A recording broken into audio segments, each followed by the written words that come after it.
The just world hypothesis is a psychological phenomenon that reveals our deep-seated need to believe the world is a fair and just place. This concept is eerily relevant to our daily lives, as it influences how we perceive victimhood, blame, and personal responsibility. As we delve into the fascinating world of the just world hypothesis, get ready to confront the unsettling truth. Our desire for justice can sometimes lead us to justify injustice. One of the key frameworks that explains this phenomenon is cognitive dissonance theory, developed by Leon Festinger. According to this theory, when we encounter information that challenges our belief in a just world, it creates discomfort or dissonance. To reduce this discomfort, we tend to rationalize or justify the situation, often by blaming the victim or downplaying the severity of the injustice. My colleagues in the field have noted that this tendency to blame the victim is particularly pronounced when the victim is perceived as different from us or when the injustice is severe. For instance, research has shown that people are more likely to blame a rape victim if they perceive her as promiscuous or if the assault was particularly violent. This blaming behavior serves as a psychological defense mechanism, allowing us to maintain our belief in a just world while avoiding feelings of guilt, anxiety, or helplessness. The work of psychologist Melvin Lerner has been instrumental in shaping our understanding of the just world hypothesis. Lerner's research demonstrated that people tend to believe in a just world because it provides a sense of control and predictability. When we encounter injustice, it challenges this sense of control, leading us to experience emotional distress. To cope with this distress, we may engage in behaviors such as denial, rationalization, or victim blaming. As our understanding of the just world hypothesis has evolved, researchers have identified several factors that influence its manifestation. For example, studies have shown that people who are more prone to authoritarianism or social dominance orientation are more likely to exhibit just world beliefs. Additionally, research has found that exposure to trauma or stress can increase an individual's tendency to blame victims as a way of coping with their own feelings of vulnerability. In everyday life, the just world hypothesis can have significant consequences. For instance, it can lead to victim blaming in cases of domestic violence or sexual assault, making it more difficult for survivors to seek help and justice. It can also contribute to the stigma surrounding mental health issues, with people assuming that those struggling with mental illness are somehow responsible for their condition. Consider a practical example. Imagine a friend who has just lost their job due to company-wide layoffs. If we find ourselves thinking, they must have done something wrong to get fired, or they should have worked harder to keep their job, we're exhibiting the just world hypothesis in action. By blaming our friend for their misfortune, we're maintaining our belief in a just world while avoiding feelings of empathy and concern. Therapeutically, recognizing and challenging the just world hypothesis can be an important aspect of counseling and psychotherapy.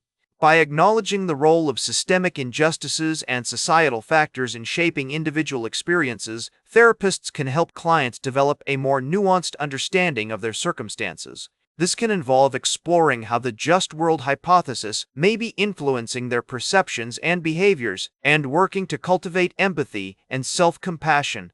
Research has shown that societal norms, cultural values, and economic conditions can all influence the extent to which individuals exhibit just world beliefs. For instance, studies have found that people from individualistic cultures, such as the United States, tend to hold stronger just world beliefs than those from collectivist cultures, where the emphasis is on group harmony and interdependence.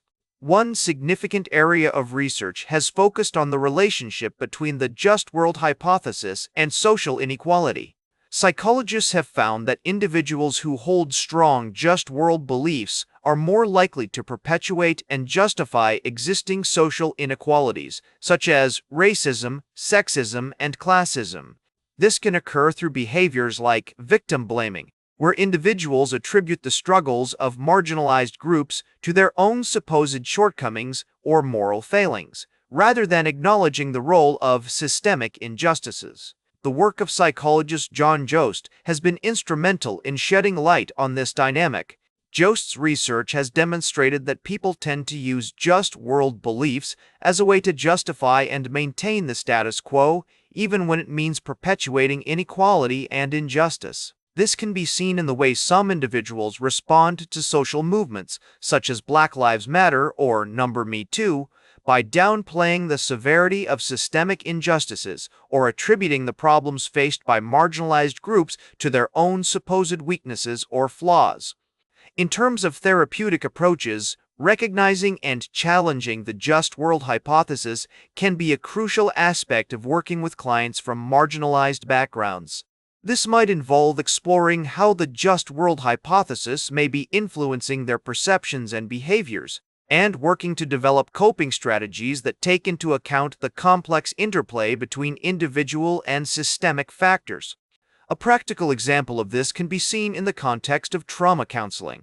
Imagine a client who has experienced racial discrimination and is struggling to come to terms with the resulting emotional distress.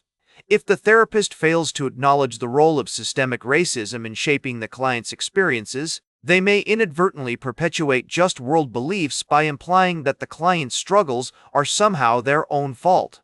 By contrast, a therapist who recognizes the impact of systemic injustices can work with the client to develop a more nuanced understanding of their circumstances, one that takes into account the complex interplay between individual and societal factors. Experimental studies have also provided valuable insights into the just world hypothesis.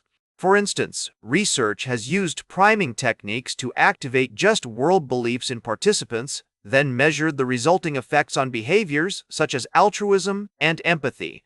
These studies have found that when just world beliefs are activated, individuals tend to exhibit reduced empathy and altruism towards those who are perceived as deviating from societal norms or expectations.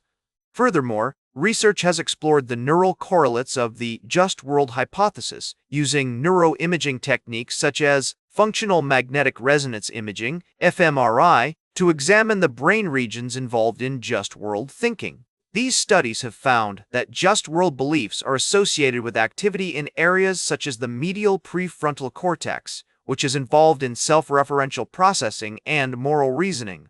This research has significant implications for our understanding of the neural basis of just world beliefs and how they might be modified through therapeutic interventions.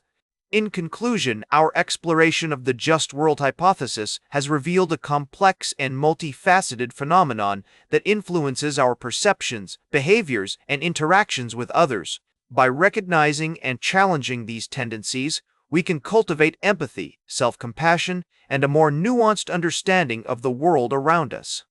As we navigate our daily lives, it's essential to remember that the just world hypothesis is not just a psychological concept, but a lived experience that shapes our relationships, our communities, and our society as a whole. That's all for today's Psych with Sigmund. Remember to like, share, and subscribe, and until next time, may your ego find balance between pleasure and reality.